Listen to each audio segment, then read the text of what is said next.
Hello students, this is Komal, your SST educator. Welcome back to your favorite channel Magnet Brains. Magnet Brains आपको provide कराता है high quality education, वो भी free of cost, kindergarten से लेके class 12 तक की सीबीएसई बोर्ड के कोर्सेज के साथ साथ आपको अदर स्टेट बोर्ड के भी कोर्सेज अवेलेबल है इन हिंदी मीडियम, जैसे कि UP board, Bihar board, Delhi board के कोर्सेज प्रॉपर सिस्टमैटिक वे में। कोई दिक्कत परेशानी आपको नहीं होगी। डेली प्रैक्टिस सेट्स के क्वेश्चंस भी मिलेंगे, प्रैक्टिस भी करते जाइएगा। ई बुक्स और ई नोट्स की लिंक आपको डिस्क्रिप्शन बॉक्स में अवेलेबल है, तो भटकने की बात भाई नहीं बनती है। आज हम बहुत ही बढ़िया सी बात है कि चैप्टर 5 स्टार्ट कर रहे हैं हमारे हिस्ट्री सेक्शन का। चैप्टर जब हुआ था विद्रोह, रिवॉल्यूशन कह सकते, क्रांति टाइप की बातें कि when people revolt 1857 and after, जो हम बार बार जब हमारे प्रीवियस चैप्टर्स पढ़ रहे थे, ट्राइबल्स के बारे में पढ़ा कि कैसे उन्हें सफर करना पड़ा। उससे पहले हमने देखा हमारे नवाब्स को कैसे सफर करना पड़ा, मुगल्स के जो लास्ट के जो सुल्तान थे या कह लीजिए जो हमारे एम्परर थे, उनको भाई सफर करना पड़ा। हर राजा, हर किस्म के, मतलब सबको परेशान करके रख दिया था ये अंग्रेज शासन ने, सरकार ने, यही बोलेंगे हम। ओके चलो ठीक है, परेशान करके रख दिया था, अब क्या कर सकते हैं, उनकी आदत में है। परेशान बोलते ना, एक लिमिट होती है हर चीज को टॉलरेट करने की, देयर इज अ लिमिट। हम हमेशा हर चीज बिल्कुल टॉलरेट तो नहीं करते जाएंगे, होता है हद होती, बोलते ना कि जब घड़ा भरता है तो फिर फूटता है बहुत तेज, तो वही वाली बात है। तो यहाँ पे घड़ा फूटा है, लोगों का गुस्सा फूटा है। बेसिकली लोगों ने साथ में मिलके, जितने लोग जो बहुत ज्यादा परेशान थे इनके अत्याचारों से, इनकी जो नीति नियम, जो भी इन्होंने पॉलिसीज बनाई हुई थी, अग्रीमेंट्स बनाए हुए थे, हमने देखे ना बहुत टाइप के। अभी हल्का सा एक रिविजन करेंगे, लास्ट जो प्रीवियस चैप्टर्स हमने पढ़े तो याद आ जाएगा आपको। When people revolt 1857, तो 1857 में जब सब ने मिलकर रिवॉल्ट करा, मतलब ऐसा नहीं कि सब इकट्ठा साथ में आ गए, धीरे धीरे करके चीजें कैसे चली और उसके बाद के क्या इंपैक्ट रहे। चैप्टर का ओवरव्यू देखेंगे, पॉलिसीज एंड द पीपल, ये टॉपिक देखेंगे, ठीक है। चलो अब ये सब करने से पहले आपसे बस एक काम बोल रही हूं, फटाफट से आप लाइक कर दो और शेयर कर दो। इससे ज्यादा मैं आपको कुछ नहीं करने को बोलूंगी, बस यही करने को बोलूंगी, लाइक और शेयर बार बार, क्योंकि जरूरी है, ये आपकी क्लास का हिस्सा है, पढ़ना पड़ेगा। कब तक भागोगे, कहां तक भागोगे, आना यही है, आना यही है, इसलिए वक्त से आ जाओ तो ज्यादा बेटर है। वक्त बर्बाद नहीं करना चाहिए, don't waste your time, time is money भाई। टाइम सच में ये कहने की बात नहीं है, अभी लगता है कि अरे कर लेंगे बाद में लगता है कि अरे यार, ये हमें भी लगा है, ऐसा नहीं कि हम भी कोई ज्ञानी रहे हैं, मैं भी कोई ज्ञानी रही हूँ अपने वक्त में, मुझे भी लगा है कि अरे कर लूंगी, बाद में हो जाएगा। ऐसे करते करते वक्त हाथ से निकल जाता है, वो एक सीन होता है ना, जैसे रेत की तरह ऐसे हाथ से निकल रहा है। चलो कर दिया लाइक, कर दिया शेयर, फिर हम चैप्टर का ओवरव्यू देखते हैं। चलो, पॉलिसीज एंड द पीपल, क्या क्या पॉलिसीज है, पॉलिसीज क्या बनी भाई, किस पॉलिसी की बात करें, ऐसी कौन सी पॉलिसीज की बात करें, क्या नीति, क्या नियम बनाए गए फॉर द पीपल या of the people and the people, sorry. Nawabs loss their power, मैंने आपको अब भी जस्ट बोला कि नवाब की पावर छीनी जा रही थी, चालाकी से कह लीजिए, या भाई किसी प्लानिंग प्लॉटिंग के तहत कह लीजिए, या कुछ भी ऐसे एग्रीमेंट या इस टाइप का सेटलमेंट कर लिया कि नवाब्स को बस गद्दी से हटाना है। क्यों? क्योंकि इन्हें ये बात हमने सेकंड चैप्टर में पढ़ी थी, जब हम ट्रेड टू टेरिटरी पढ़ रहे थे। हमने ये देखा था कि पहले इनका पर्पस ट्रेड का था, अभी भी बाद में भी ट्रेड, मतलब पैसा कमाना ही था, लेकिन टेरिटरी बनाने पर ये क्यों मजबूर हुए? क्योंकि इनको पता था जो नवाब है, जो यहाँ के हैं, जो नेटिव यहाँ के राजा महाराजा है, नवाब है, वो हमें इतनी आसानी से जमने नहीं देंगे। कभी उनसे इजाजत मांगो, कुछ भाई उनसे अग्रीमेंट साइन करवाओ या उनसे भाई परमिशन लो, ये सब चीजें नहीं करनी। इससे अच्छा हम खुद रूल करेंगे और अपने अकॉर्डिंग भाई अपना काम चलाएंगे। तो धीरे धीरे इन्होंने चालाकी करके, जैसे नवाब सिराजुद्दौला को हराया है ना, सिराजुद्दौला का हमने वो पूरा बैटल उस तरीके का देखा था, मतलब कैसे कैसे इन्होंने हराया है चालाकी करके। तो नवाब जो थे, और भी नवाब थे, अवध के नवाब हो गए, और भी जो नवाब थे, सब बंगाल के नवाब, इनको कैसे कैसे इन्होंने पावर इनसे छीनी गई। The peasant and the sepoys, फिर बात आ जाती किसानों की और सिपॉइज की। हमने देखा था सिपॉय किन के लिए यूज होते थे भाई, जिनको ये भर्ती करते थे, सिपाही, जिन्हें हम सिपाही बोलते हैं ना, सिपाही, तो इनको इन लोग अपने टर्म में सिपॉइज बोलते थे। उनके बारे में देखेंगे। रिस्पॉन्सेस टू रिफॉर्म्स, रिफॉर्म्स जो भी हुए, जो भी बदलाव टाइप के, मतलब ये कहेंगे जिस चीज को रिफॉर्म, दोबारा से फॉर्म करना, उसमें कैसे क्या रिफॉर्म रहे। जैसे इन लोगों ने बहुत सी चीजें करी, लाइक विडो मैरिज का, सती प्रथा से रिलेटेड बहुत से ऐसे कुछ चेंजेस किए, वो देखा जाएगा। Through the eyes of the people, अब आईज ऑफ द पीपल मतलब लोगों की आंखों से देखेंगे हम, लोगों की आंखों से एज एन उन्होंने क्या देखा वो हमें बताएंगे, तो वो देख के हम समझेंगे। जैसे मैं बोलूंगी ना through the eyes of mind, मतलब मेरे आईज के थ्रू, मेरे आईज के थ्रू, मेरी आंखों के थ्रू आप देखोगे। मेरी आंखों के थ्रू मतलब मैं कुछ बताऊंगी, देखो मैंने क्या देखा, तो आप उसे इमेजिन करोगे अच्छा मैम ने ऐसा ऐसा देखा होगा। A mutiny becomes a popular rebellion। कैसे कैसे भाई ये जो म्यूटनी है ये क्या बन गए, पॉपुलर रिबेलियन। रिबेलियन का मतलब, रिबेल करना क्या होता है भाई, विद्रोह करना बेसिकली, है ना, गुस्सा दिखाना, विद्रोह करना। तो कैसे रिबेलियन बने। फ्रॉम मेरठ टू दिल्ली, कैसे स्टार्ट हुआ, मेरठ से दिल्ली तक। द अपराइजिंग स्प्रेड, कैसे भाई बढ़ा, स्प्रेड मतलब फैली, धीरे धीरे फैल रही थी ना चीजें, एकदम से कुछ भी रिवॉल्ट या कुछ भी चीज एकदम से नहीं होती, स्लोली स्लोली स्लोली भाई ग्रेजुअली इंक्रीज होती और एकदम से आती भाई, ब्लास्ट होती कह लीजिए, एकदम से फिर सबका गुस्सा फूटता है। तो धीरे धीरे बात बढ़ना कहां से शुरू हुई, बेसिकली हम बोलते हैं ना कि यहाँ से पता चला, ऐसा हुआ, आजकल ऐसा चल रहा है, धीरे धीरे करके वो और लोगों को पता चला, फिर लोग और ज्यादा भड़के, फिर धीरे धीरे करके और ज्यादा ऐसे करते करते कैसे अपराइज हुआ। क्लियर आया समझ में, कोई कंफ्यूजन तो नहीं भाई। चलो, द कंपनी फाइट्स बैक। अब कंपनी है भाई, जिस कंपनी ने काफी लोगों को भाई अपने कंट्रोल में कर लिया था, अपनी भाई सब्जुगेट कर लिया था, कॉलोनाइजेशन फैला दिया था, वो कंपनी क्या चुप बैठती? आप खुद ही सोचिए, वो कंपनी क्या चुप बैठती? नहीं चुप बैठी वो, तो कंपनी ने भी भाई फाइट बैक करा, उन्होंने भी वापस से लड़ा कि हम भी पलट के क्या करेंगे, लड़ाई करेंगे, हम भी चुप नहीं बैठने वाले। अगर आप सोच रहे हैं हम शांत बैठेंगे, तो भाई ये आपकी बहुत बड़ी गलतफहमी है, हम शांत नहीं बैठने वाले। तो कंपनी ने भी फाइट बैक करा। देन आफ्टरमैथ मतलब अब उसके बाद क्या हुआ, उसके बाद की चीजें है ना, उसकी बाद की चीजें कैसे कैसे क्या, फिर देखो उन्होंने फाइट बैक करा, बाद में क्या हुआ, ये सब होने के बाद हमने देखा ना 1857 एंड आफ्टर, तो उसके बाद क्या हुआ वो सब हम देखेंगे। जब कंपनी ने फाइट कर ली तो उसके बाद कुछ तो हुआ होगा, एक मतलब पता चला होगा चीजें इस तरफ आई या उस तरफ, क्या हुआ कैसे हुआ पूरा हम इस चैप्टर में समझने वाले। बेसिकली इस चैप्टर में रिवॉल्ट के बारे में देखेंगे कि जो नवाब्स ने सहा था, या जो ये पीजेंट फार्मर्स या वुमेन्स कह लीजिए, चलो वुमेन्स के साथ तो इतना कुछ नहीं, या ट्राइबल पीपल, हमने जैसे लास्ट क्लास में ट्राइबल पीपल का देखा था, कैसे इन लोगों से हर टाइप के काम करते थे, शिफ्टिंग कल्टीवेशन करते थे, सेटल कल्टीवेशन करते थे, हंटर एंड गैदरर्स थे, हर्डर्स थे, नोमेड्स थे, बहुत से टाइप के काम करते थे। लेकिन इनसे इनका जंगल छीन लिया, इनसे इनका घर छीन लिया, जंगल में जाना इनकी एंट्री सीधे सीधे बंद, फॉरेस्ट को रिजर्व कर दिया कि भाई ये हमारे प्राइवेट, मतलब हम अपने अकॉर्डिंग इसको चलाएंगे, आपको फॉरेस्ट में एंट्री भाई मना है, नहीं आ सकते आप। अब मजबूरी में क्या करना पड़ा था, इनको छोटी मोटी नौकरी ढूंढनी पड़ी थी, उसमें भी इनके साथ एक्सप्लॉयटेशन हो रहा था। लेबर जहाँ काम कर रहे थे प्लांटेशन फील्ड में कह लीजिए या किसी माइन में, तो वहाँ भी इन्हें इनके साथ बहुत बुरी तरह से एक्सप्लॉयटेशन हो रहा था, कितनी सारी जानें गई। ठीक है, तो सब कह सकते पीड़ित थे, सब बहुत ज्यादा परेशान हो चुके थे, सबका गुस्सा इकट्ठा यहाँ पे फूटा था। तो कैसे क्या चीजें हुई थी पूरा इस चैप्टर में हम क्या करने वाले हैं, समझने वाले हैं। शुरू में जब हमने फर्स्ट चैप्टर पढ़ा था तो तब तो हम जस्ट इंट्रोडक्शन चीजों का देख रहे थे, है ना। उसके बाद सेकंड में हमने ट्रेड टू टेरिटरी देखा था कि नहीं देखा था, कैसे टेरिटरी बनाई, तो नवाब्स को हराया, है ना, कैसे भाई जो लास्ट मुगल बादशाह थे या जो मुगल बादशाह उस टाइम पे थे, तो उनसे कैसे कैसे भाई परमिशन ली और धीरे धीरे टेरिटरी करा, और नए नए टाइप के भाई कुछ भी परमानेंट सेटलमेंट हो गया, सब्सिडरी अलायंस, बहुत सी चीजें अपने अकॉर्डिंग ये लोग बनाने लग गए, है ना। उसके बाद फिर हमने देखा था रिबेल हुआ था जब इंडिगो वगैरह का हुआ था, ब्लू रिबेलियन, ये सब ये चीजें भी देखी थी कि कैसे फार्मर्स के साथ अत्याचार हो रहा था, है ना, परमानेंट सेटलमेंट लेकर आए थे। और भी बहुत सी चीजें हमने देखी थी, जो हमने देखा था कौन सा, रियोतवारी सिस्टम वगैरह, महालवारी सिस्टम वगैरह, ये थर्ड चैप्टर में पढ़ा था। इसके बाद भी लोग बहुत ज्यादा पीड़ित थे, रिबेल करा था।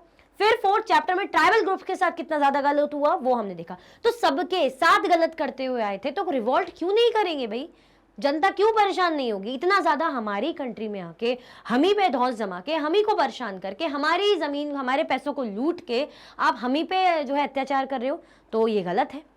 तो पूरा ये जो रिवॉल्ट है इस चैप्टर का हम देखने वाले हैं, कैसे शुरू हुआ, कैसे क्या हुआ। हम बहुत अच्छे भाई इंपॉर्टेंट पर्सनालिटी के बारे में जानेंगे, जैसे रानी लक्ष्मीबाई, इनके छोटे छोटे भाई इनके बारे में भी जो इन्फॉर्मेशन है, नाना साहेब, बहादुर शाह जफर और मंगल पांडे, इन सब के बारे में हम इस चैप्टर में देखेंगे। इनके छोटे छोटे जो भी इनके बारे में दी गई इन्फॉर्मेशन है, कैसे कैसे इन्होंने अपनी तरफ से भाई रोल प्ले करा, अपना भाई भागीदारी दी, सब देखेंगे। क्लियर? अच्छा, ये सब तो हम देखेंगे, देखना है भाई, देखना पड़ेगा। उसके बाद हम एनसीईआरटी सॉल्यूशंस करेंगे, ठीक है? मैं आगे बढ़ने वाली थी डायरेक्टली, फिर मुझे याद है कि भाई हमारा जो स्ट्रक्चर चलता है वो तो एक्सप्लेन कर दूं। चैप्टर कंप्लीट होने के बाद एनसीईआरटी सॉल्यूशंस होगा, जैसे कि हमेशा होता है। कुछ भी आपको नया नहीं लगेगा, पता ही है, ये तो करना ही है भाई, जरूरी है। फिर multiple choice questions, variety of questions रहते हैं, मजा आएगा। मोस्ट इंपॉर्टेंट क्वेश्चंस, भाई जो क्वेश्चंस आपकी बुक में नहीं रहते वो आपको यहाँ देखने को मिलते हैं।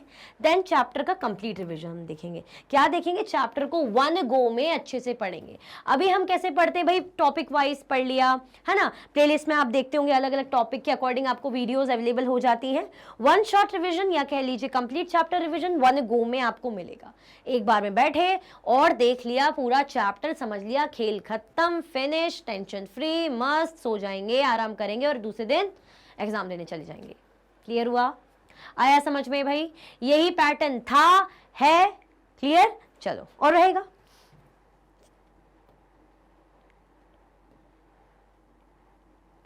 चलो, policies and the people. Policies और द पीपल, ये देखिए इस तरीके से क्या है, देखेंगे, समझेंगे भाई क्या दिखाना चाह रहे हैं हमें। Sepoys and peasant gather forces for the revolt then spread across the plains of North India in 1857। क्या है, कैसा है, अभी समझेंगे। मैं आपको रीड करके जस्ट बता रही हूँ कि नजर यहाँ भी रखिए कि देखिए क्या हो रहा है। In the previous chapters, you looked at the policies of the East India Company and the effect they had on different people.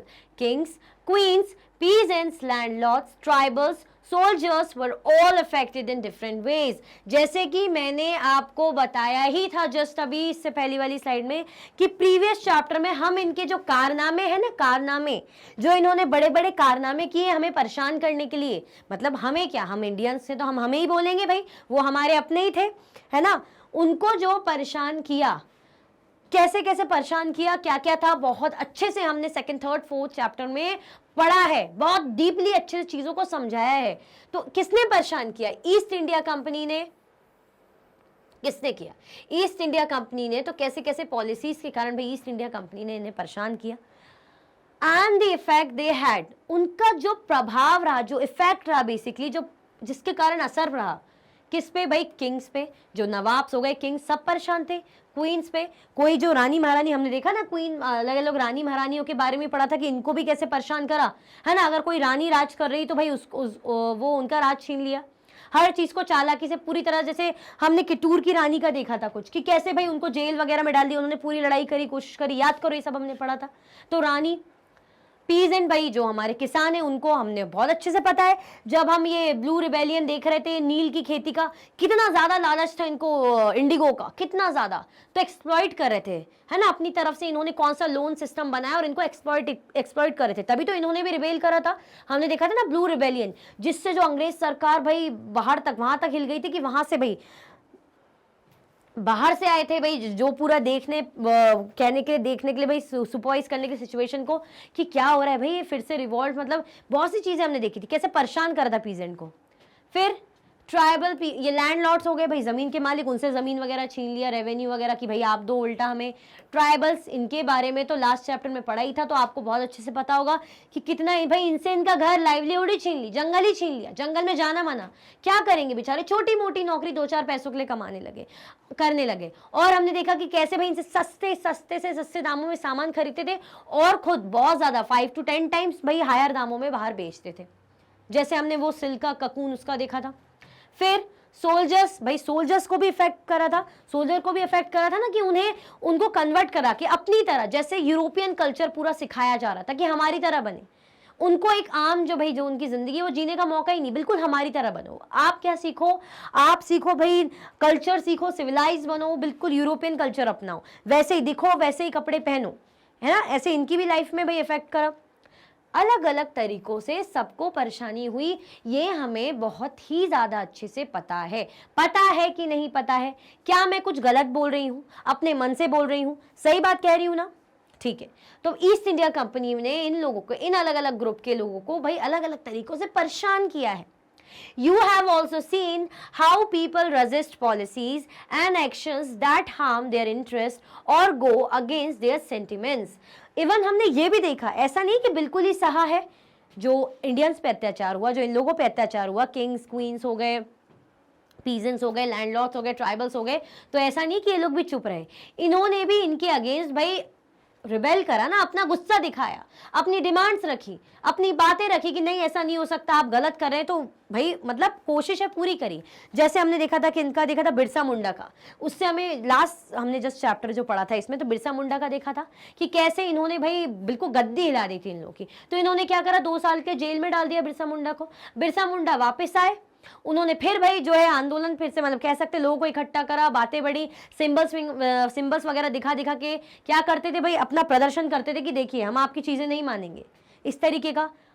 Clear, हम अपना राज जो हमारी चीजें, हम उनको क्या बोलते, दीकूस बोलते थे ना सारे इन लोगों की, भाई आउटसाइडर्स हैं, इनको अपने जो एरिया में हथियाने नहीं देंगे, इनको हम पर अत्याचार नहीं करने देंगे। बट वो नेचुरल कॉजेस के कारण जो है बिरसा मुंडा की डेथ हो गई, तो चीजें धीरे धीरे शांत हो गई, वो बात और है, पर करा था रिबेल, मतलब रेजिस्ट किया था ना इनके अगेंस्ट, ऐसा तो नहीं है कि सह रहे थे। तो सब ने अपने अपने तरीके से भाई रेजिस्ट तो किया था। क्यों? क्योंकि इनको इनके जो भी पॉलिसीज और एक्शंस हैं, उन्होंने इनके जो सेंटिमेंट्स है, जो इनकी भावनाएं, उनको आहत किया था, हार्म किया था। तो जब भावनाओं को हार्म करेंगे तो क्या गुस्सा नहीं आएगा? अच्छा खासा जो जीवनी चल रही होती है उसमें एकदम से उथल पुथल हो जाएगी, छीन लिया जाएगा जबरदस्ती में, बिना किसी बात के, कुछ भी रूल्स एंड रेगुलेशंस बना के। अगर अच्छा करें तो गलत, बुरा करें तो और गलत। तो क्या करें? इन्होंने, जो ब्रिटिश सरकार है, इन्होंने इस तरीके से भाई बीच में डाल दिया, डिलेमा में डाल दिया था कि ये लोग क्या करें, हर तरफ से जाल में फंसते चले जा रहे थे। तो इन्होंने रेजिस्ट भी किया, ऐसा नहीं है। बट हाँ, आप इनके सामने, ईस्ट इंडिया कंपनी के पावर के सामने कहाँ टिक पाते, वो बात और है, ठीक है, बट रेजिस्ट तो किया। क्लियर? ये क्या जो मैंने अभी पढ़ा था कि कैसे जो सिपॉइज और पीजेंट है, फोर्सेस मतलब जो भाई लोगों को गैदर कर रहे हैं, सारी ताकत और ग्रुप्स को गैदर कर रहे हैं for the revolt that spread across the plains of north India in 1857। जो रिवॉल्ट हुआ था नॉर्थ इंडिया में 1857 में, तो उसके लिए भाई क्या कर रहे हैं, लोगों को इकट्ठा करें बेसिकली, सिपॉइज और पीजेंट, ठीक है, सिपाही और पीजेंट, किसान, पता ही है, लोगों को इकट्ठा करके ही तो चीजें होती, तो इकट्ठा कर रहे हैं कि भाई अब होने वाला है विद्रोह, रिवॉल्ट, तो साथ में आ जाओ, आओ आओ साथ में आओ, इनके अगेंस्ट आवाज उठाओ, एक से नहीं होगा, सबको मिलके करना पड़ेगा। आई होप इतना आपको बहुत बहुत बहुत अच्छे से समझ में आया होगा। पुराना भी मैंने रिकॉल करा, यहाँ भी दिया ही हुआ है, तो और अच्छे से रिकॉल हो गया। क्लियर? अच्छा ये बताओ, अभी तक भी लाइक किया कि नहीं किया? फिर आगे बढ़ते हैं। भाई फटाफट से लाइक कर दो और शेयर भी कर दो, अभी भी टाइम है, अभी तो जस्ट फर्स्ट स्लाइड ही हुई है। शेयर कर दो, लाइक कर दो और शेयर कर दो फटाफट से, जल्दी जल्दी लाइक एंड शेयर, फास्ट। चलो हो गया, कर दिया लाइक एंड शेयर, ये समझ में आ गया, आगे बढ़ते हैं। Nawabs lose their power. अब नवाब ने कैसे अपनी पावर लूज करी, नवाब ने कैसे अपनी पावर, भाई उनसे पावर छीनी गई, छिन गई basically. Since the mid 18th century, Nawabs and Rajas had seen their power erode. They had gradually lost their authority and honor. अब ये मिड 8th सेंचुरी में, 18th सेंचुरी में सॉरी, ये चीजें देखी गई। क्या देखी गई मिड 18th सेंचुरी में? 18th है भाई, है ना, 8th मत समझना। मिड 18th सेंचुरी में नवाब और राजा, नवाब भी थे, राजा भी थे, ऐसा थोड़ी कि सिर्फ नवाब थे या राजा थे, नवाब और राजा had seen their power erode। उन्हें ये समझ में आने लग गया था, उन्होंने ये सब देख रहे थे कि कैसे धीरे धीरे इनकी पावर अब गिर रही है, कम हो रही है। They had gradually lost their authority and honor। धीरे धीरे करके ये लोग की क्या मतलब क्या चला गया इनके हाथ से, क्या मतलब इनके हाथ से छूट गया भाई, इनकी अथॉरिटी मतलब पावर, और ऑनर छूट गया। भाई एक होता है कि भाई हम नवाब हैं, हम राजा हैं, हमारे अकॉर्डिंग सत्ता चल रही है, हमारे अकॉर्डिंग हमारी जनता है, हमारे अकॉर्डिंग हमारी टेरिटरी चल रही है। लेकिन धीरे धीरे चालाकी जो इन ईस्ट इंडिया कंपनी वालों ने करी, चालाकी कर करके अलग अलग टाइप के भाई सब्सिडी अलायंस लगा लिया, और भी बहुत सी चीज़ें हमने देखी थी, वो अभी जस्ट मेरे माइंड में नहीं रही, और भी हमने बहुत सी पॉलिसीज देखी थी। तो कैसे कैसे करके भाई इनसे छीना गया। क्लियर हुआ, आया समझ में? धीरे धीरे पावर इनसे छीनी गई। Residents had been stationed in many courts. The freedom of the rulers reduced. Their armed force disbanded and their revenues and territories taken away by stages. अब जो residents थे had been stationed in many courts. The freedom of the rulers reduced। हमने ये चीज़ देखी ना कि जो रह रहे थे, जो धीरे धीरे सबको प्रॉब्लम होने लगी, क्योंकि जब भाई राजा का राज है, वही धीरे धीरे छिन रहा है, वही अपनी पावर नहीं दिखा पा रहा, उसी का उससे राज बोलते ना लीडर, बेसिकली अगर लीडर से उसकी पावर छीनी जाए या उससे उसकी सत्ता छीनने की बात की जाए तो उसकी जनता यही देखेगी ना कि भाई उन पर भी रिस्क है बेसिकली। क्लियर हुआ? आया समझ में कि नहीं आया? तो धीरे धीरे इनकी पावर क्या हो रही थी, रिड्यूस हो रही थी, खत्म सी हो रही थी। हमने ये बहुत अच्छे से देखा है चैप्टर 2 की बात करें तो, कि कैसे कैसे इनको अलग अलग तरह के इन पे पॉलिसीज लगा के, रूल्स लगा के इनसे हर चीज छीनी जा रही थी। क्लियर हुआ? Their armed force disbanded and their revenues and territories taken away by stages। धीरे धीरे इनसे इनकी रेवेन्यू और टेरिटरीज, आर्म फोर्सेस वगैरह सब इनसे छीनी जा रही थी। देखा था ना हमने कि अगर आप क्या करेंगे, जैसे बहुत अलग अलग टाइप का हमने देखा था कि आप क्या करेंगे, आर्म फोर्सेस, जैसे अगर हम आपको अपनी आर्मी नहीं रखनी है, आपको क्या करनी है, अपनी आर्मी नहीं रखनी है, ठीक है, आप अपनी आर्मी नहीं रखेंगे, आपको आर्मी हम प्रोवाइड करेंगे, ऐसा कहा था ईस्ट इंडिया कंपनी ने। उसके बदले आप हम पैसा दीजिए, आप हमें पेमेंट करेंगे, आप हमें मतलब जो भी हमारी इनकम होगी आप हमें पे करेंगे, उसके बदले हम आपको सुरक्षा देंगे। अलग अलग टाइप की पॉलिसी, कुछ इस टाइप की पॉलिसी कि अगर किसी के कोई राजा है तो उनके अगर घर में बेटी, मतलब अब जो है उनकी डेथ के बाद या कह लीजिए गद्दी पे बैठने के लिए बेटा नहीं है, उनके घर में बेटा नहीं है, अब बेटी है, तो अगर जिसके घर में बेटा नहीं हो रहा है या बेटा ही नहीं है, अब कौन राज करेगा, तो ये लोग बोलते थे टेरिटरी हमारी हो जाएगी। अब ये हमारे हाथ में क्या कि बेटा होगा या बेटी होगी, नेचुरल कॉज है, लेकिन जिसके यहाँ भाई बेटा हो गया तो ठीक, जिसके यहाँ बेटी हुई तो उनसे भी उनकी टेरिटरी छीन ली जाती थी। इस तरीके से काम करते थे। जैसे हमने देखा था कि सब्सिडी अलायंस में भी कि प्रोटेक्शन की बात है कि भाई हम आपको क्या करेंगे, प्रोटेक्ट करेंगे, हम आपको आर्मी प्रोवाइड करेंगे और उसके बदले आप हमें पे करेंगे। अगर नहीं पे कर पाए तो हम पार्ट ऑफ योर टेरिटरी या पूरी टेरिटरी हम अपने अंडर कर लेंगे। क्यों? क्योंकि आप हमें पे नहीं कर पा रहे हो ना, हम तो आपको सुरक्षा दे रहे हैं। तो अपनी मर्जी से कुछ भी रूल्स एंड रेगुलेशंस इन्होंने बनाए। क्लियर हुआ? Many ruling families tried to negotiate with the company to protect their interests।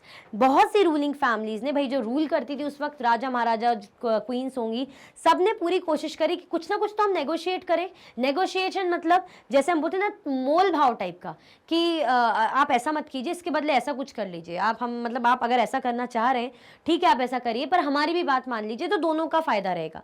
तो नेगोशिएशन, मोल भाव, जैसे दुकान वाले बोलते, शॉप वाले बोलते, मम्मी कुछ कपड़े लेने जाती है तो मम्मी बोलती नहीं, दुकान वाला बोलेगा 1000 तो मम्मी बोलेगी 100, ऐसी बोलती हैं अपनी मम्मी, एकदम से ही 100 कर देती हैं। ठीक है, खैर ये तो ज्यादा हो गया, 100 500 चलो, है ना, तो बोलेगा नहीं नहीं मैम ना आपकी ना मेरी, आप 800 दे दो। नहीं नहीं नहीं भैया नहीं, आपको देना है तो 500 में करो, तो वो नहीं मानता तो मम्मी बोलती ठीक है ज्यादा से ज्यादा 600 ना आपकी ना मेरी। तो हम मोल भाव कर लेते कि दूसरे का भी ठीक है सेटिस्फेक्शन है, हमारा भी। तो बहुत सी रूलिंग फैमिलीज ने पूरी पूरी कोशिश करी अपने फायदे के लिए, मतलब अपनी भाई खुद की चीज़ों को बचाने के लिए, कि हम क्या करते हैं आपसे नेगोशिएशन कर रहे हैं तो इसके रिगार्डिंग बात करते हैं कि कैसे बीच का रास्ता निकाले बेसिकली, ताकि आप भी सेटिस्फाइड रहें और हमारा भी हमसे ऐसा कुछ ना हमें प्रॉब्लम में हम जाएं। क्लियर हुआ? आया समझ में? तो हमने देखा कि कैसे धीरे धीरे जो नवाब्स या राजाज हैं उनसे उनकी पावर छीनी जा रही थी, ग्रेजुअली सब कुछ उनके हाथ से छिन रहा था, उनकी फोर्सेस, उनकी टेरिटरी, उनका पैसा, इनकम, सारी चीजें उनके हाथ से फिसलती जा रही थी। ये सब देखते देखते भाई बहुत सी जो रूलिंग फैमिलीज हैं उन्होंने पूरी कोशिश करी कि हम क्या करें, कंपनी के साथ नेगोशिएशन करें। क्लियर? आगे देखें, चलो भाई। For example, Rani Lakshmi Bai of Jhansi wanted the company to recognize her adopted son as the heir to the kingdom after the death of her husband। जैसे रानी लक्ष्मी बाई ने का उनका बेटा नहीं होगा तो उन्होंने बोला होगा कि उनसे कि मेरे हस्बैंड की डेथ के बाद Rani Lakshmi Bai of Jhansi wanted the company, वो चाहती थी कि जो उनकी अडॉप्टेड सन है, जो गोद लिया हुआ बेटा है, उसको अब उनका वो मान लिया जाए, वारिस मान लिया जाए, तो वो गद्दी पे बैठेगा। ठीक है, क्लियर हुआ? After the death of her son, जब उसके सन की मतलब सॉरी हस्बैंड की डेथ हो जाएगी या तो उसके हस्बैंड की डेथ हो गई तो उन्होंने कहा कि भाई मेरा जो अडॉप्टेड सन है, जो गोद लिया हुआ बेटा है, उसको गद्दी पे बिठाया जाएगा, उसको वारिस बनाया जाएगा। ऐसा उन्होंने नेगोशिएशन करा। ठीक है, क्योंकि पता है जब अपनी औलाद ही नहीं, कुछ नहीं, तो हो सकता है ना कि अब आपका क्या टेरिटरी छीन लो बेसिकली। तो इन्होंने ये नेगोशिएशन की बात करी कि आप क्या करें कि मेरे अडॉप्टेड सन को मेरा वारिस मान लीजिए। नाना साहेब ने भी कहा, Nana Sahib the adopted son of Peshwa Bajirao second, जो पेशवा बाजीराव सेकंड के अडॉप्टेड सन थे, गोद लिए हुए बेटे थे। कौन? Nana Saheb. pleaded that he be given his father's pension when the latter died. वो कह रहे हैं कि भाई जब ये जो है उनको भी मतलब जो फादर की पेंशन है वो मिलनी चाहिए, जब उनके फादर की डेथ हो जाए तो उनको पेंशन मिलनी चाहिए बेसिकली। तो यहाँ कह रहे हैं इनको वारिस बना देना चाहिए मेरे अडॉप्टेड सन को। यहाँ ये कह रहे हैं मैं भी ये नाना साहेब अडॉप्टेड सन है पेशवा बाजीराव सेकंड के, तो उन्होंने कहा मुझे पेंशन मिलनी चाहिए। However, the company, confident of its superiority and military powers, turned down this pleas. अब जो भी दलीलें, जो भी चीजें ये लोग बता रहे थे, बोल रहे थे, अपनी बातें रख रहे थे बेसिकली, तो कंपनी ने पूरा टर्न डाउन मतलब मना कर दिया, डिनाई कर दिया। The company confident of its superiority and military powers turn down these please, मतलब उन्होंने ये जो भी ये लोग बातें कह रहे थे उनको मना कर दिया सीधे सीधे कि नहीं ये हमसे नहीं होगा, ये हम नहीं करेंगे।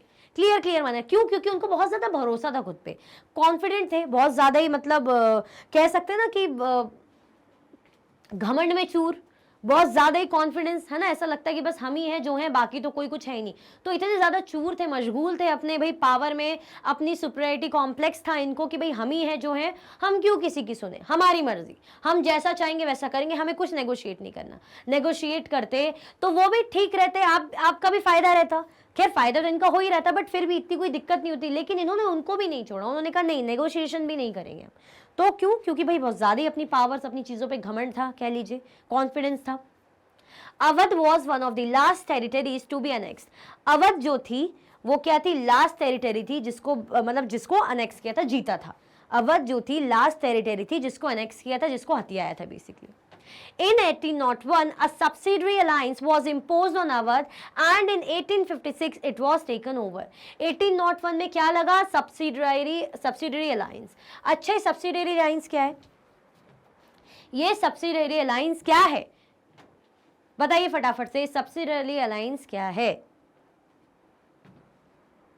हमने चैप्टर जो है सेकंड उसमें पढ़ा था, ट्रेड टू टेरिटरी में अलग अलग टाइप की इन्होंने अपनी तरफ से कुछ भी बहुत सी चीज़ें थोप दी थी, है ना?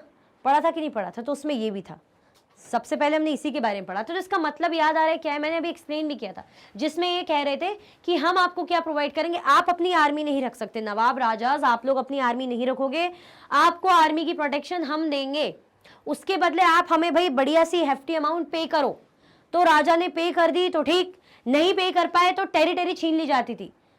टेरिटरी या तो पार्ट ऑफ द टेरिटरी छीन ली या पूरी टेरिटरी छीन ली जाती थी। क्यों? क्योंकि भाई हमने आपको प्रोटेक्शन दिया, आर्मी प्रोवाइड करी। तो एक तो खुद ही बोल रहे हैं कि आर्मी मत रखो, मतलब, और फिर बोल रहे हैं प्रोटेक्शन हम देंगे। ये कोई बात है क्या? ये कोई बात है क्या? मतलब यही तो कर रहे थे ये लोग, ऐसे कर करके अपनी मनमानी चलाते जा रहे थे। तो ऐसे इन्होंने अवध को अनेक्स करा। सब्सिडी अलायंस कब इंपोज करी? 1801 में, और 1856 में इन्होंने अवध को भाई अपने अंडर कर लिया, अपनी टेरिटरी बना ली। किसने? ईस्ट इंडिया कंपनी ने। क्लियर हुआ? घमंड में चूर, पावर भाई मिलिट्री पावर है, नेगोशिएशन कुछ किया नहीं, अवध को भी हथिया लिया। क्लियर? अब जब इतना ज्यादा सबको पीड़ित करके रखेंगे, हर सेक्शन ऑफ द सोसाइटी सब परेशान है, तो रिवॉल्ट कोई क्यों नहीं करेगा भाई? बोलते ना घड़ा फूटता है एक बार, ऐसा नहीं कि हमेशा भरता ही रहेगा। Governor General Dalhousie declared that the territory was being misgoverned and British rule was needed to ensure proper administration. अब ये क्या कह रहे हैं? Dalhousie बोल रहे हैं कि ये जो पॉलिसी चल रही है, किसकी? अवध में जो चल रहा है भाई एडमिनिस्ट्रेशन, ये सही नहीं है।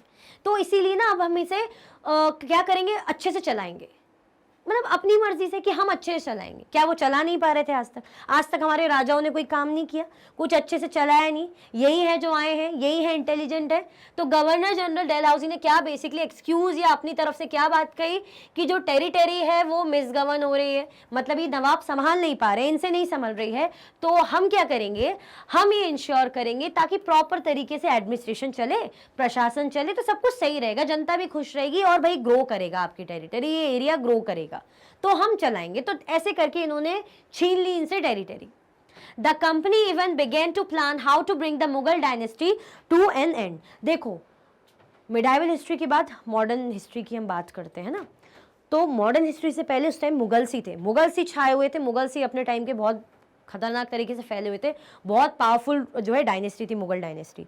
तो इनके जो अब औरंगजेब जो था, हमने पढ़ा था, लास्ट पावरफुल मुगल रूलर था, पावरफुल। उसके बाद भी थे लाइक बहादुर शाह जफर वगैरह, बट इतने ज्यादा नहीं थे। लेकिन एक ब्रांड मैंने बताया था कि ब्रांड नेम, कि भाई आखिर है तो मुगल, जैसे हम बोलते ना कि भले ही वो बैग, इस ब्रांड का बैग चाहिए, फोन चाहिए, भले ही वो ऐसे ही हो, इतना खास ना हो, लेकिन बात आ जाती है ब्रांड की कि अरे ब्रांड है। तो ऐसे ही मुगल डायनेस्टी उस टाइम पे थी, लोग उन पर काफ़ी जो राजा, छोटे छोटे जो राजास थे, भले वो थोड़ी सी कैसी वो वीक हो गई, थोड़ी भी क्या काफ़ी वीक हो गई थी, लेकिन ये था कि भाई ये हैं हमारे ऊपर, भाई हमारे ऊपर ये हैं, ये हमारे नेता हैं, बेसिकली चीफ हैं। मुगल डायनेस्टी को पावरफुल बहुत ज़्यादा माना जाता था।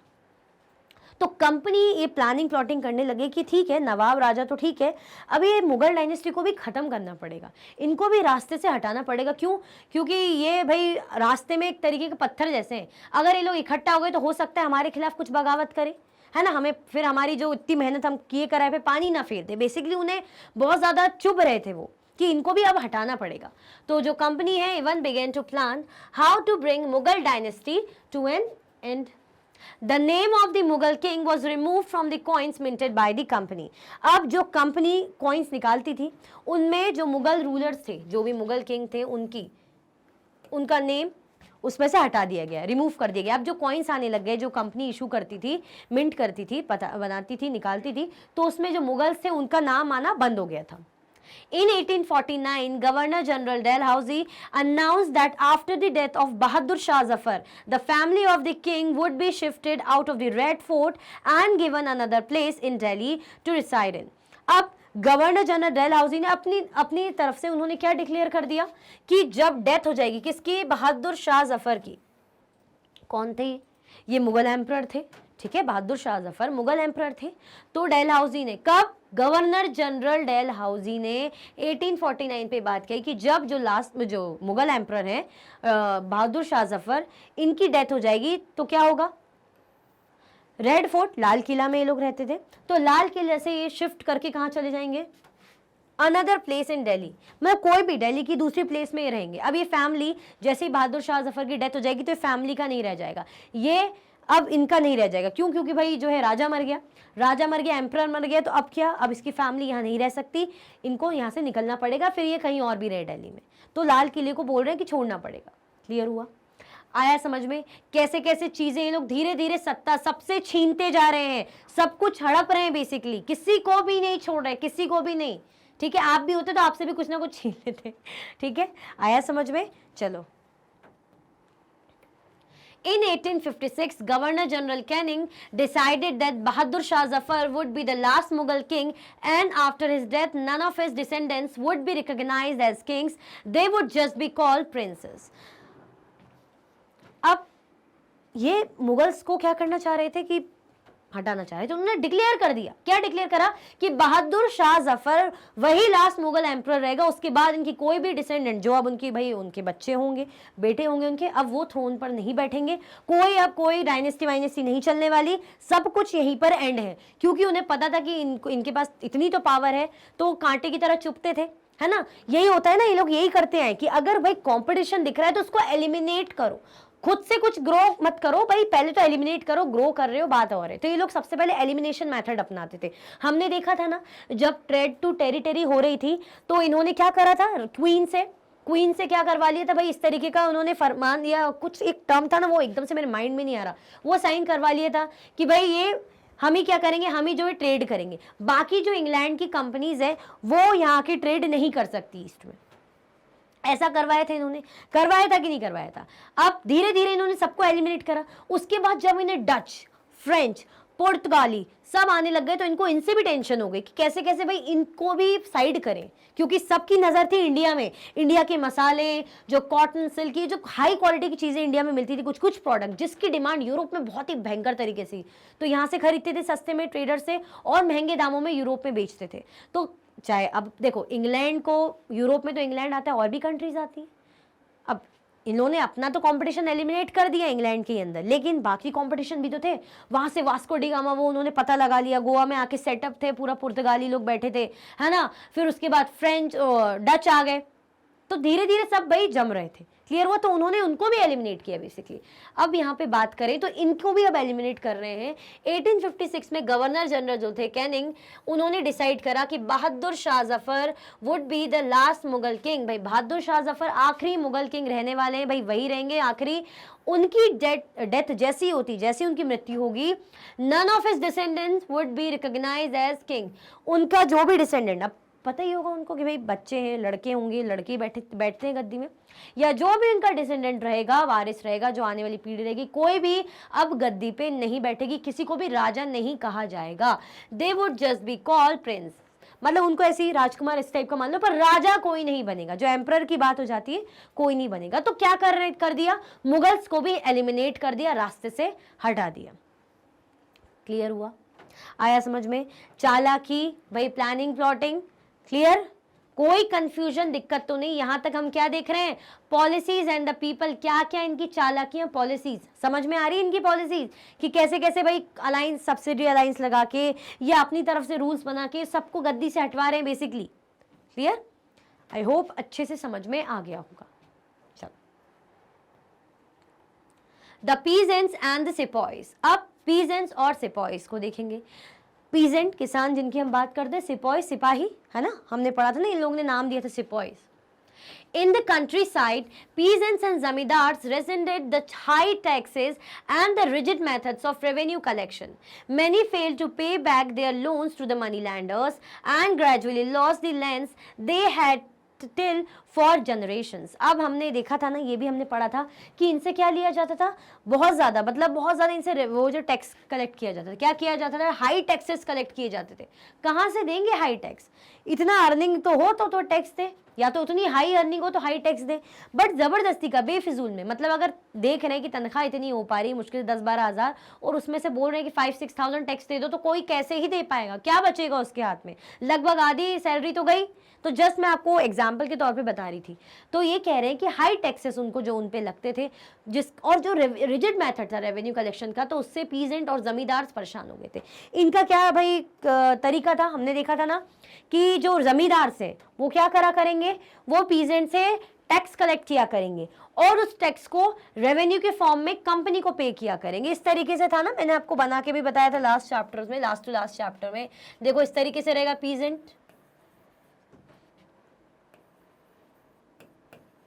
पीजेंट, उसके बाद ये जमींदार,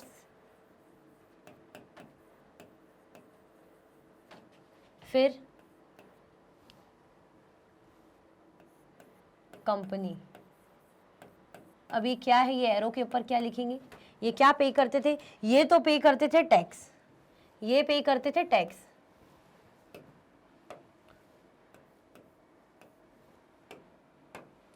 टैक्स पे करते थे, और ये उसी टैक्स को रेवेन्यू के फॉर्म में कंपनी को पे करते थे। ऐसा कुछ सिस्टम था, याद करो, हमने देखा था ना। ये पीजेंट टैक्स पे कर रहे हैं, जमींदार इस टैक्स को कैसे रेवेन्यू के फॉर्म में पे कर रहे हैं कंपनी को। इस तरीके से प्रोसेस इनका चलता था। अब टैक्स इतना हाई पीजेंट दे नहीं पाते थे, तो जब जहाँ से टैक्स शुरू, मतलब जहाँ से इनकी अर्निंग शुरू होगी, वहीं से बेसिक से ही जो बेचारे पीजेंट नहीं दे पा रहे, तो काम कैसे चलेगा, पॉसिबल ही नहीं है। तो ये लोग भाई, इनकी जो रिजिड, ये जो चीज़ें थी, इनके बनाए हुए जो मैथड्स थे, इनके लिए भी इन्होंने थोड़ा सा भाई चीज़ों को देख के गुस्सा दिखाया, परेशान हुए, दिक्कत होने लगी। इन द कंट्री साइड मतलब वही विलेज एरिया की बात करें, रूरल एरियाज, तो पीजेंट और zamindars resented the high taxes and the rigid methods of revenue collection. जो मेथड्स से इनके, रिजिड मेथड्स से, कि कुछ बिल्कुल फिक्स कर दिया या बिल्कुल हाई ऐसा रहेगा, कुछ उसमें चेंजेस करने को ज़्यादा तैयार नहीं है, तो भाई उनको दिक्कत होने लग गई थी, होगी। many failed to pay back their loans to the money lenders। अब इन चक्करों में उनको भाई लोन लेना पड़ जाता था, लोन ले लेके दे रहे हैं, लोन ले लेके चुका रहे हैं। क्यों? अगर भाई पैसे नहीं देंगे तो इनसे बोलते थे ना लैंड छीन लिया जाएगा। तो क्या करेंगे, जब बात लाइवलीहुड पे आ जाएगी कि भाई अगर हम दे नहीं पाएंगे रेंट या कुछ दे नहीं पाएंगे, टैक्स नहीं दे पाएंगे, तो हमसे लैंड छीन लिया जाएगा। तो क्या करते थे बेचारे, लोन लेके काम चलाते थे। मतलब यहाँ से भी फंसे हुए हैं और यहाँ से अलग उधार ले ली, तो बिल्कुल दोनों तरफ से बेचारे फंस जाते थे। ये दिक्कत उन्हें होती थी। तो बहुत से जो हैं, जो लोन्स हैं, वो वापस, अब लोन तो ले लिया, उधारी तो ले ली, उसको वापस भी तो करना है, तो वो नहीं कर पाते थे मनी लेंडर्स, क्योंकि मनी लेंडर्स को देते थे, पीजेंट मनी लेंडर्स से लेते थे और मनी लेंडर्स को वापस नहीं कर पाते थे। And gradually lost the lands they had till for generation, मतलब वो जो ज़मीनें हैं जिनको भाई इन्होंने इतनी मेहनत से उस पर जो इतने टाइम से जनरेशन टू जनरेशन उनकी खेती करते हुए ये वहाँ पे किसानी करते हुए ये, वो सब उनसे क्या करी गई, छीन ली गई, छीन जाती थी उनसे। बोलते थे ना, हमने देखा था कि क्या करते थे, कहा जाता था इनसे कि अगर आपने रेंट दे पाए तो ठीक, नहीं दे पाए तो जमीन ले लेंगे हम, और क्या करेंगे ज़्यादा से ज़्यादा। तो ये ज़्यादा से ज़्यादा बहुत ज़्यादा है भाई, लाइवलीहुड छिन जाएगी उनकी, उनकी जो पुश्तैनी ज़मीन जो हम बोलते हैं ना कि सदियों से जनरेशन टू जनरेशन जिस पे खेती करते हुए आ रहे, वो छिन जाएगा। तो उसको बचाने के लिए बेचारे उधार लेते थे। अब उधार लिया, यहाँ पे करा, तो उधार भी तो वापस करना है, तो दोनों तरफ से फंस जाते थे। इस चक्कर में कई लोगों के साथ ऐसा होता, उनकी ज़मीनें उनसे धीरे धीरे छिनती चली जा रही थी। The Indian sepoys in the employ of the company also had reason for discontent. They were unhappy about their pay, allowances and condition of service. अब जो हम, ये तो पीजेंट की बात कर ली हमने, अब जो हम बात करें सिपॉइस की, उनको क्या प्रॉब्लम थी भाई, सिपाहीज को क्या प्रॉब्लम, सिपाही लोगों को क्या प्रॉब्लम थी। तो सिपाही लोगों को क्या प्रॉब्लम थी कि उनको जिस तरीके की भाई उनकी कंडीशन थी, जिसको लेके वो इनके मतलब इनको पसंद नहीं करते थे। उनके पास भी ऐसे रीजंस थे कि कंपनी से एक तरीके से चिढ़, उनको भी कंपनी के लिए, कंपनी के अगेंस्ट एक गुस्सा रहता था। ठीक है, क्यों? क्योंकि जो भी सर्विसेज या जो भी अलाउंसेस उनको मतलब दिए जाते थे, वो या पे जो थी वो उनको सही नहीं लगती थी, उससे वो ना खुश थे। क्या थे उससे, वो भाई अनहैप्पी थे। जो भी उनकी सर्विस की कंडीशन थी, ये सब चीज़ों से क्या थे, वो अनहैप्पी थे। अलाउंस हो गया, पे हो गया, ये सारी चीज़ों से वो नाखुश थे। अब जब किसी चीज़ से कोई नाखुश रहेगा अपनी नौकरी में, तो कैसे काम चलेगा। नौकरी ऐसी चीज़ होती है जिसको दिल से खुशी से नहीं करोगे, या बहुत ज़्यादा खुशी भी नहीं, मतलब एक इंटरेस्ट से नहीं करोगे, तो आपको मज़ा ही नहीं आएगा वो काम करने में। क्लियर हुआ, आया समझ में? कोई कंफ्यूजन, दिक्कत तो नहीं भाई, कोई भी किसी भी टाइप की कंफ्यूजन, दिक्कत तो नहीं। चलो, ये क्या बात हो रही है, sepoys exchange news and rumours in the bazaars of north India. ये देखो, ये जो भी खबरें हैं, इंफॉर्मेशन है जो भी, तो एक दूसरे से क्या कर रहे हैं, एक्सचेंज कर रहे हैं। जो भी न्यूज़ पता चली या जो भी भाई फैलती हुई अफवाहें, रूमर्स को हम अफवाह बोलते हैं ना, उड़ी उड़ी खबरें आती कि पता है ऐसा हुआ, ऐसा पता चला, तो एक दूसरे से डिस्कस कर रहे हैं। नॉर्थ इंडिया में भाई बाजार होगा वहाँ पे। क्लियर हुआ, आया समझ में? कैसे कैसे सब भाई परेशान हो रहे हैं, नवाब किंग से लेके, तो फिर जब वो परेशान हो गए तो बेचारे ये आम लोग क्या लगेंगे, ये तो झांसे में फंसेंगे ही फंसेंगे। जब वो अच्छे अच्छे रिच राजा फंस गए तो ये तो क्या ही बेचारे, बहुत ही आम लोग हैं, इनका साथ तो वैसे ही कोई नहीं देता। क्लियर हुआ कि पीजेंट को क्या परेशानी थी कि या तो टैक्स पे कर पाओ, नहीं कर पाओ तो जमीन छिन जाती थी। ठीक है, सिपॉइज को क्या परेशानी थी, उनको जो अलाउंसेस, जो पे है, जो सर्विस की कंडीशन थी वो अच्छी नहीं थी, मतलब उससे वो अनहैप्पी थे। क्लियर हुआ, आया समझ में? जब हम अपनी नौकरी में अनहैप्पी रहेंगे तो यही होता है ना कि हमें चिढ़ होती है उनसे, मालिकों से, कि भाई आप अच्छे से पे नहीं कर रहे हो, आप हमें अच्छी सर्विस नहीं दे रहे हो, हमारी कंडीशन खराब है, मतलब होता है ना कि एक्सप्लॉइट करते हैं बेसिकली। चलिए, some of the new rules moreover violated their religious sensibilities and beliefs. अब कुछ जो नए नए रूल्स बने, जो नए कानून बने, मतलब रूल्स, नियम बने बेसिकली, सॉरी, कानून तो कुछ और हो जाता है, नियम, moreover violated their religious sensibilities and beliefs. क्यों भाई ये लोग अनहैप्पी थे? क्योंकि इनकी जो रिलीजियस बिलीव्स थे, जो धार्मिक इनकी आस्थाएं थी, जो इनकी धार्मिक आस्थाएं थी, जो धार्मिक धर्म के प्रति जो सेंसिबिलिटी थी, उनको वॉयलेट किया जा रहा था। ऐसा उन्हें लग रहा था कि उनको भाई जानबूझ के वॉयलेट किया जा रहा है, उनको तोड़ा जा रहा है। मतलब अगर मैं किसी धर्म में की हूँ और मैं उसको मानती हूँ, तो कोई जानबूझ के वो काम कराएगा जो मेरे धर्म में नहीं करना चाहिए मुझे, जो गलत है। क्लियर हुआ? तो यानी तोड़ रहे हैं ना, जानबूझ के परेशान करने के लिए, है ना, जानबूझ के अपने जैसा बनाने के लिए, हमारी चीज को भाई हमारी चीजों पे असर डाल रहे हैं, अफेक्ट कर रहे हैं, हमारी चीजों में इंटरफेयर कर रहे हैं basically. Did you know that in those days many people in the country believed that if they crossed the sea they would lose their religion and caste? अब उस जमाने में, क्या आपको कह रहे हैं कि क्या आपको पता है, क्या आपको पता है कि उन दिनों में, पुराने दिनों की बात करें, कि ये माना जाता था, ऐसा माना जाता था कि ऐसा बिलीव करते थे कि अगर जो लोग हैं, पीपल है, अपनी कंट्री को छोड़ के, मतलब जो समुद्र है, समुद्री एरिया भाई, सी को क्रॉस करके जाना रहता था, है ना, अगर समुद्र को क्रॉस करके जाएंगे, दूसरी जगह जाएंगे, तो अपना रिलीजन, अपना धर्म और अपनी कास्ट को भाई लूज कर देंगे, मतलब छूट जाएगा उनके हाथ से। क्लियर हुआ? आया समझ में? मतलब छूट जाएगा। जैसे मैं हूँ, ऐसा माना जाता है उस जमाने में कि अगर मैं जैसे इंडिया में हूँ, ठीक है, मेरी जो कास्ट है, धर्म है, इट्स ओके, गुड। अब मुझे बाहर जाना है तो मैं सी को अगर क्रॉस करके चली गई, मतलब भाई मैं चली गई बाहर, तो दैट मीन्स मेरी जो कास्ट है, मेरा रिलीजन, वो भी छूट जाएगा, ऐसा माना जाता था उस टाइम में। So when in 1824 the sepoys were told to go to Burma by the sea route to fight for the company, they refused to follow the order, though they agreed to go by the land route. उन्होंने माना कि सी root को, सी समुद्र वाले root पे ऐसा माना जाता था 1824 में। जैसे एग्जाम्पल के तौर पे बता रहे कि जो हमने चीज़ें समझी कि सी रूट को क्रॉस करके जाना नहीं माना, सही नहीं मानते थे। क्यों? क्योंकि उन्हें ऐसा लगता था कि हमारा जो धर्म है, हमारी कास्ट है, वो हमसे छिन जाएगी। तो when in 1824 जब सिपॉइस को कहा गया कि आप बर्मा जाइए, कहाँ जाइए? सिपॉइस को क्या कहा गया कि भाई आप बर्मा जाइए हमारी तरफ से लड़ने। होता है ना, जब हमारे अंडर कोई राज होता है, हमारे अंडर लोग होते हैं, तो हम उनको अपनी तरफ से भेजते हैं कि हमारी कंट्री की वॉर है, जाइए। जैसे मैं हूँ, मैंने आप लोगों को भाई अपने अंडर ले लिया, अब आपको मेरे हिसाब से चलना पड़ेगा, मेरे अंडर आ गए आप। तो जैसे मेरी किसी से लड़ाई है तो मैं आपको भेज दूंगी, जाइए मेरी तरफ से लड़के आइए, बेसिकली आप मेरी सेना है तो फाइट करके आइए। मैं किसी को भेज दूंगी हेड बना के और आप लोगों को भेज दूंगी फाइट करके आइए। तो ऐसे इनको बोला गया कि बर्मा में आपको कंपनी की तरफ से क्या करना जाना है, मतलब कंपनी के लिए फाइट करने जाना है ना, फाइट होगी बर्मा वालों से। अब उन्होंने, सिपॉइज ने क्या करा? मना कर दिया। सिपॉइज ने बोला नहीं, हम ये ऑर्डर को भाई नहीं मान सकते, हम नहीं जा सकते ऐसे। Though they agreed to go by land route, हालांकि लेकिन ये बात थी, उन्होंने सी रूट से मना करा, लेकिन लैंड रूट से वो जाने को तैयार थे कि भाई ठीक है, हम लैंड रूट से, जो रास्ते वाला, मतलब जो जमीन है उस वाले रास्ते से हम चले जाएंगे अगर वो रूट है, लेकिन हम ये सी समुद्र वाले रास्ते से नहीं जाएंगे, नहीं तो हमारी कास्ट और हमारा रिलीजन हमसे छिन जाएगा। क्लियर हुआ? तो 1824 में भाई ये इंसिडेंट हुआ था जो हमने देखा, जिसका एग्जाम्पल हमें समझ में आया। तो ऐसे ही जो रिलीजियस बिलीफ हैं, जो इनके भाई अपने अपने भरोसे हैं, अपनी अपनी आस्थाएं हैं रिलीजन कास्ट से रिलेटेड, तो इन्हें लगता था कि जानबूझ के हमें वो करने के लिए, हमें अपनी तरह बनाने के लिए, एक्सप्लॉइट करने के लिए लोग ऐसा कर रहे हैं, तो इसीलिए भी अनहैप्पी रहते थे। अगर मानिए वो नहीं माने कि ऐसा नहीं, आपको जाना तो सी रूट से पड़ेगा, फिर क्या होता? तो यही वाली बात है,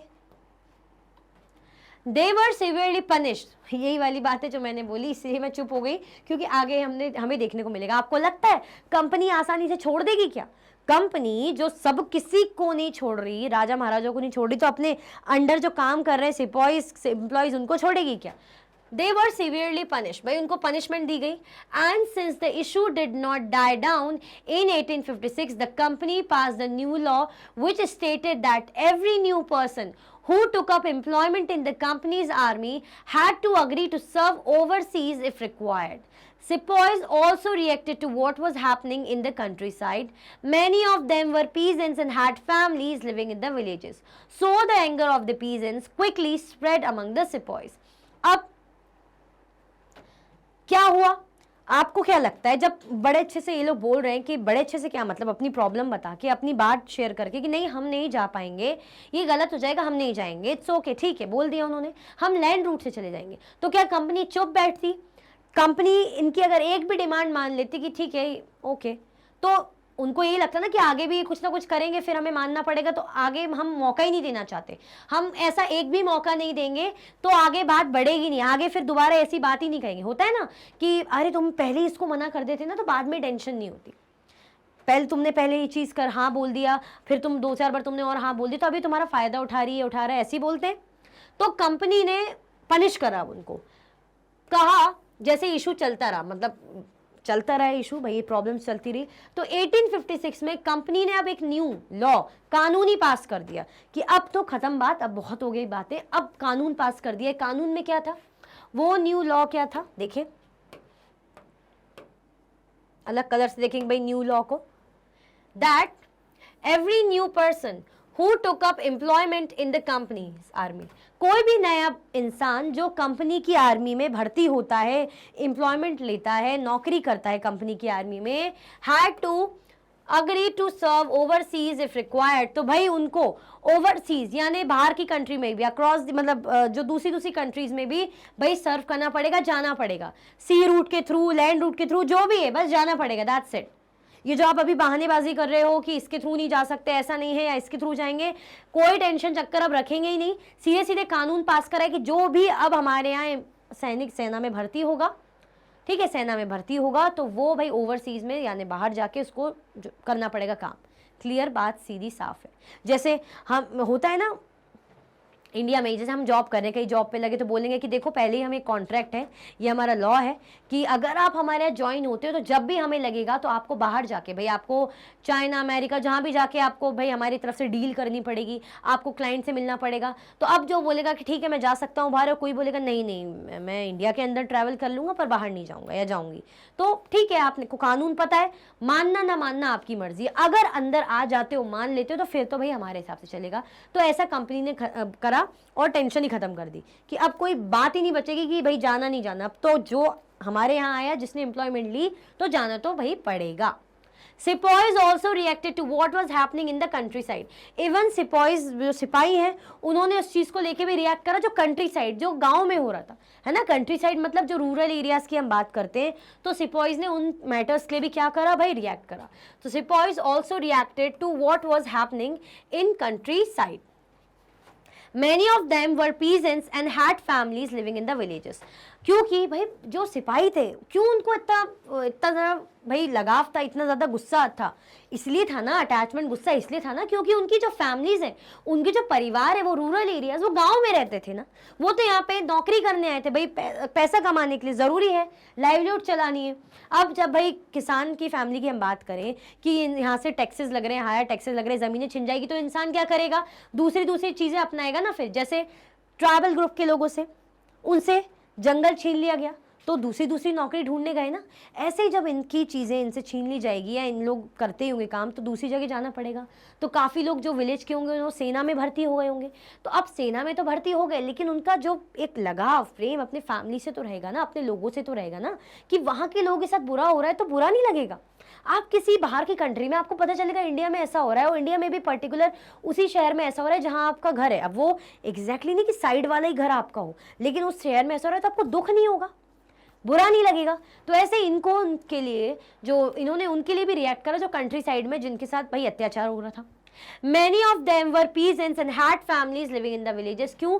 क्योंकि बहुत से उनमें किसान थे और उनके परिवार जो है विलेजेस में रहते थे, इसीलिए उनको इतना ज़्यादा उनको लेके उन्होंने एक तरीके से लगाव था, गुस्सा भी था कि क्यों उन पर अत्याचार हो रहा है, ऐसा कैसे। So the anger of the peasants quickly spread among the sepoys. इसीलिए जो peasants का जो गुस्सा था इतना ज़्यादा सिपाहियों के बीच में फैल गया था। फैले गई भाई, देखेंगे जब ऐसा हो रहा है हमारे अपनों के साथ, है ना, हमारे अपनों के साथ ऐसा हो रहा है, हमारे लोगों के साथ ऐसा हो रहा है ना, किसानों के साथ ऐसा हो रहा है, तो सिपाही के बीच में बस जो भरगी एम्प्लॉयज थे, जो सिपाहीज थे बेसिकली, उनके बीच में गुस्सा फूटा, है ना, फूटे गई। अब हम दो चार हैं, हम इंडिया में कोई काम कर रहा है, हम तो मतलब इंडिया में बोल रही हूँ, हम अमेरिका में काम करें, 10 लोग का ग्रुप है फॉर एग्जांपल, पता चलेगा अरे देखो 10 क्या, ज़्यादातर लोग जो हमारे फॉर एग्जांपल कंपनी में, जो कंपनी उसमें ज़्यादातर लोग भाई 50-60% इंडियंस है। अब उन्हें पता चलेगा इंडिया में ऐसा हो रहा है और ऊपर से इन्हीं के यहाँ से कोई ऐसा कर रहा है, तो क्या गुस्सा नहीं आएगा, इन्हीं लोगों पे गुस्सा नहीं आएगा कि देखो हम यही बोलेंगे ना, हम अनहैप्पी हैं, जो हमारी कंपनी के लोग हैं, जो ये लोग गलत कर रहे हैं हमारे लोगों के साथ, तो गुस्सा नहीं फूटेगा, विद्रोह करने का मन नहीं करेगा, आग नहीं भड़केगी बेसिकली। क्लियर हुआ, आया समझ में। तो कैसे कैसे भाई सबकी लाइफ में इंपैक्ट हो रहा है, तो जैसे हमने पीजेंट और सिपॉइस का देखा, क्लियर हुआ। सिपॉइस इस तरीके से परेशान थे, पीजेंट उस तरीके से परेशान थे, भाई जमीन को लेके छीन गई, बेचारे उधारी ले रहे हैं, है ना, जमीनें फिर छिन जा रही, नहीं पे कर पा रहे, यहाँ पे इनके साथ गलत हो रहा है, कानून बना दिया, है ना, इनके अपने लोगों पे अत्याचार हो रहा है, तो ये लोग उसमें भी फिक्रमंद है। क्लियर हुआ। आई होप ये अच्छे से समझ में आया होगा। आया कि नहीं आया? नहीं तो मत बोलना, आया बोलो, बोलो आया मैम, समझ में बहुत अच्छे से आया, ठीक है।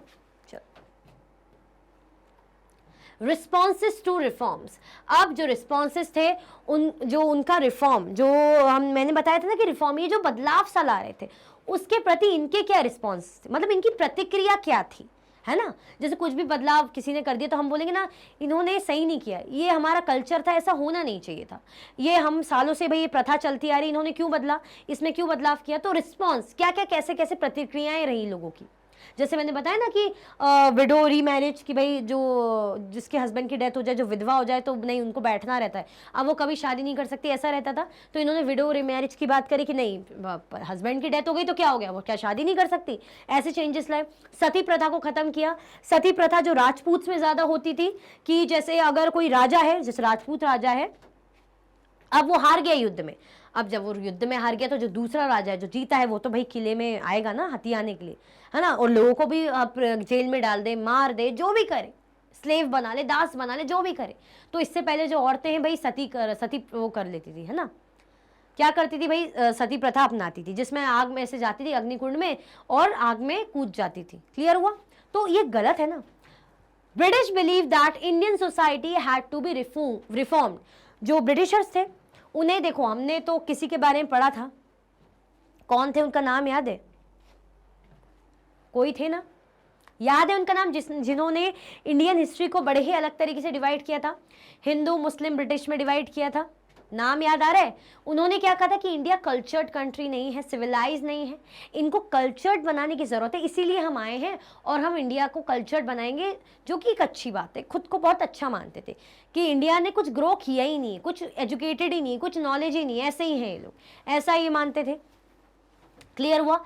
तो ब्रिटिशर्स को लगता था कि इंडियन जो सोसाइटी है, जो इनकी थॉट प्रोसेस है, जो ये लोग के काम है, जो इनकी भाई रीति रिवाज है, इनको बदलने की जरूरत है, रिफॉर्म करने की जरूरत है, दोबारा से फॉर्म करने की जरूरत है।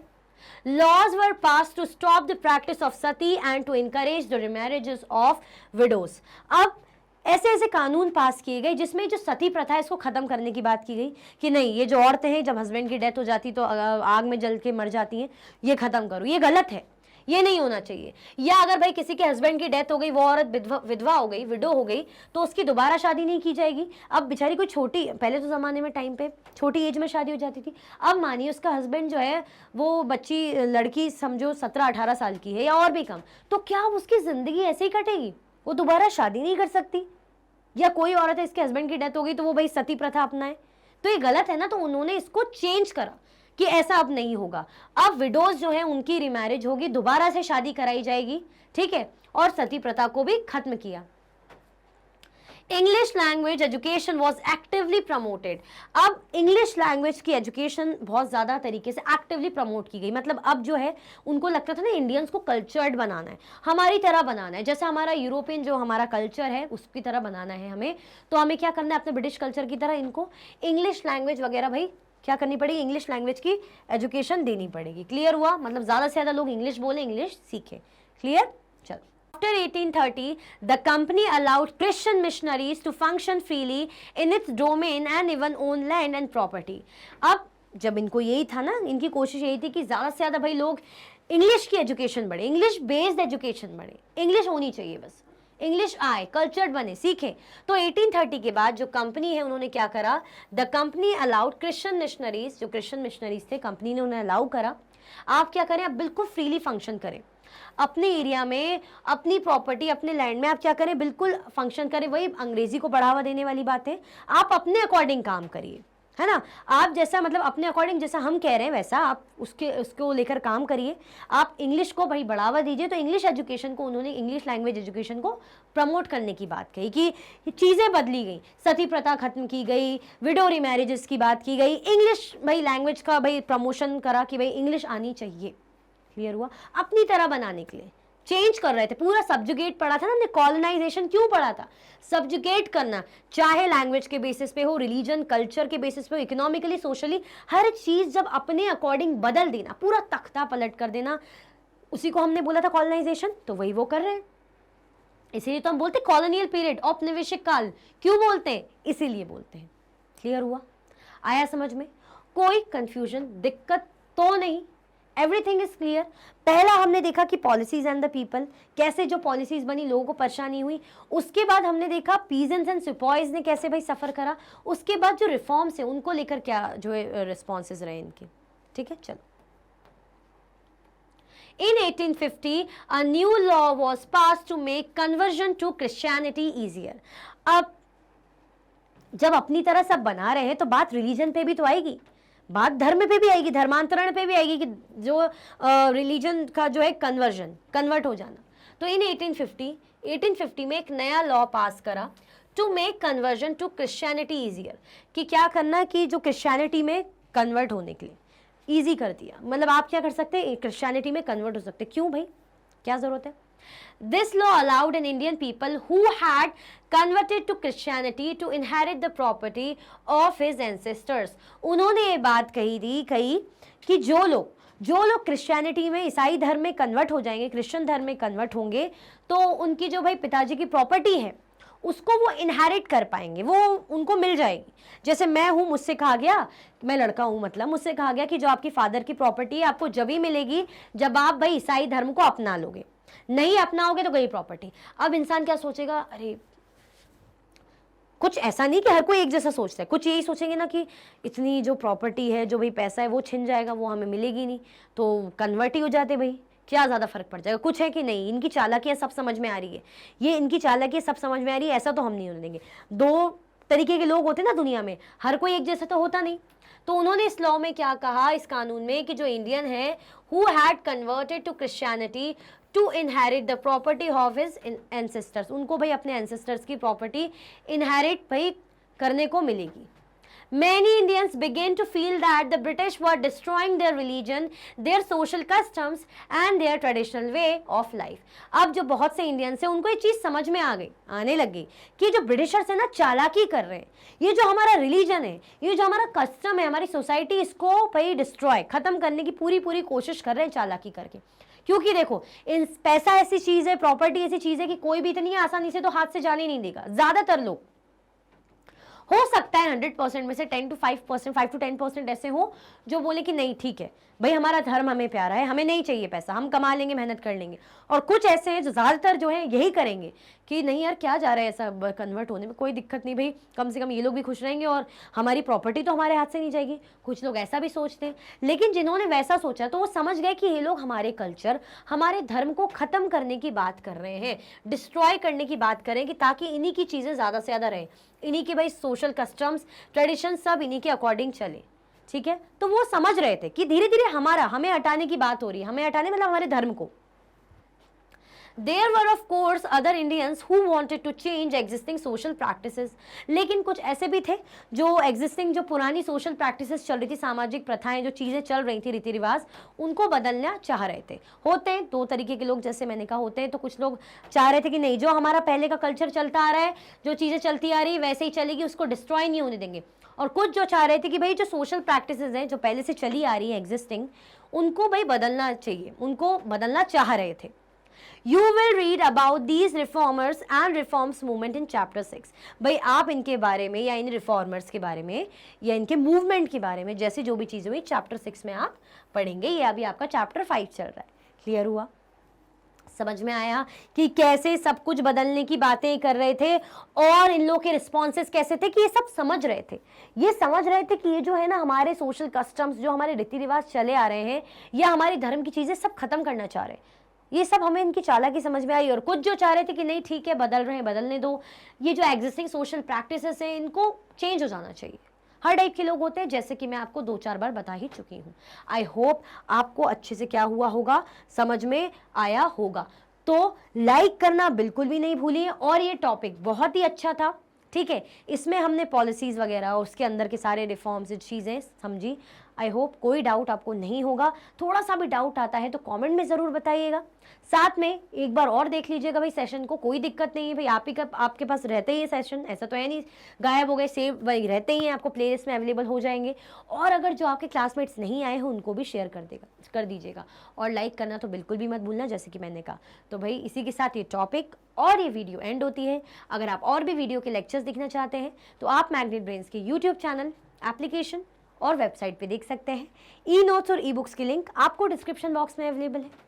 ये सारे हाई क्वालिटी के कोर्सेज हैं, जैसे कि CBSE board, Delhi board, Bihar board, UP board, MP board, Rajasthan board, Vedic maths, crash course, spoken English courses आपको बड़ी ही उत्तम क्वालिटी में और 100% फ्री अवेलेबल है। आप हमें भाई अदर प्लेटफॉर्म पर भी फॉलो कर सकते हैं, फेसबुक, इंस्टाग्राम, एक्स, टेलीग्राम और व्हाट्सएप पे।